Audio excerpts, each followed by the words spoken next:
A single drop of lake water could be harboring a microscopic killer that's now fighting for someone's life in a Missouri hospital. And this terrifying reality might be closer to home than you think. Missouri health authorities have just confirmed something that sends chills down every water enthusiast's spine.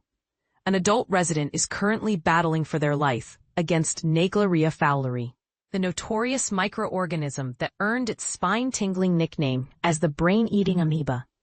The victim had been enjoying water skiing activities at the popular lake of the Ozarks just days before their world turned upside down. But here's where it gets controversial.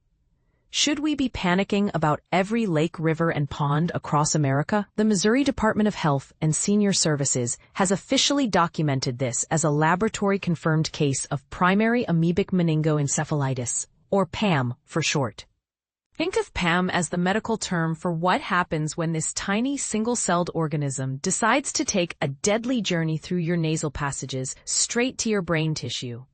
The patient is currently receiving intensive medical care at an undisclosed Missouri medical facility, fighting against an infection that has claimed far too many lives throughout history.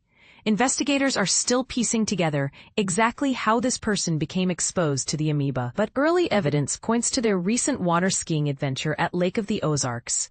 This raises an uncomfortable question that many recreational water users don't want to face. How safe are our favorite swimming and water sports destinations? Here's the part most people miss.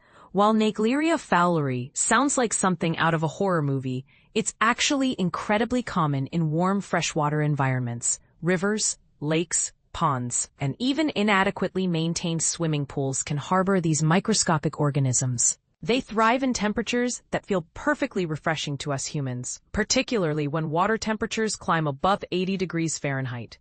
And this is where the statistics become both reassuring and terrifying at the same time. Since health officials began tracking these cases back in 1962, only 167 Americans have been diagnosed with this infection. That's roughly 2.7 cases per year across the entire United States, making your chances of winning the lottery seem astronomical by comparison. Yet here's the controversial twist.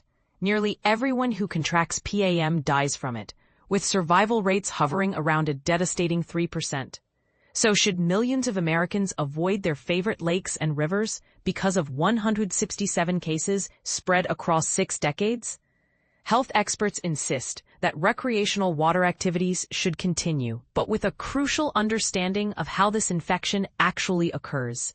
The pathway to infection is surprisingly specific, and frankly, somewhat preventable. The amoeba must enter your body through your nasal passages. It cannot harm you if you accidentally swallow contaminated water, and it absolutely cannot spread from person to person like a typical virus or bacteria. Once inside your nose, however, this microscopic organism can migrate upward along your nasal cavity, eventually reaching brain tissue where it begins causing devastating damage. Think of your nose as the only doorway this particular invader can use. Close that door, and you've effectively eliminated your risk. Prevention strategies are surprisingly straightforward, though many water enthusiasts find them inconvenient. Health officials recommend limiting water entry into your nose by pinching your nostrils shut during underwater activities, using nose clips designed for swimming, or simply keeping your head above the waterline during recreational activities. Additionally, avoid disturbing sediment in shallow areas where these organisms tend to concentrate in higher numbers. But here's where it gets controversial again. How many of us actually follow these recommendations when we're having fun at the lake? The warning signs of PAM infection develop rapidly and mirror many common illnesses, which makes early detection challenging. Victims typically experience severe headaches, high fever, nausea, vomiting, and neck stiffness. As the infection progresses, more alarming symptoms emerge, including seizures, changes in mental status, and even hallucinations. The cruel irony is that these symptoms can appear anywhere from 1 to 7 days after exposure, when most people have already returned home from their water activities and might not immediately connect their illness to their recent lake or river adventures. Time becomes the enemy in these situations, as Pam progresses with frightening speed. Anyone experiencing these symptoms after recent freshwater activities should seek immediate medical attention and specifically mention their water exposure to healthcare providers. Missouri health officials emphasize that this represents the only known active case currently receiving treatment within their state borders.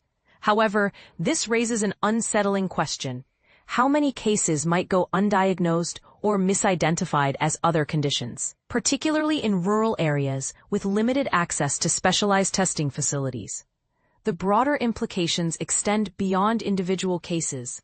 Climate change continues pushing water temperatures higher across the United States, potentially creating more favorable conditions for Naegleria fowleri proliferation.